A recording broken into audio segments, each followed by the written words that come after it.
Okay, kilometer per hour nak tukar kepada meter per saat. Okay, sekarang ni kita pecahkan ni dulu tau. Okay, jadikan dia 12 kilometer per hour lah. Per hour. So, bila sebut per hour ni, maksudnya asalnya kat sini satu lah ni. Jadi, mesti kita kena darab meter.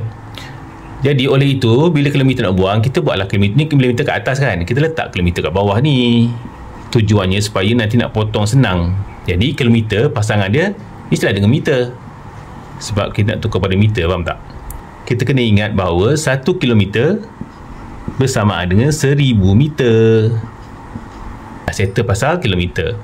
Okay, now hour. Okay, jam ni dekat bawah. Nak hilangkan dia, kita letak kat atas supaya boleh potong nanti. So, nak tukar kepada saat. Saat letak kat bawah.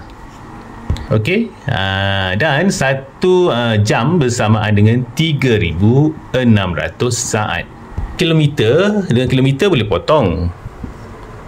Jadi dapat meter je. Jam pula, jam dengan jam boleh potong. Tinggal saat saja. Lepas tu kita gunalah kalkulator. Kan lah kalkulator semua ni. Dan kita akan dapat nanti 3.33. Yang tinggal adalah meter per saat. Meter per saat.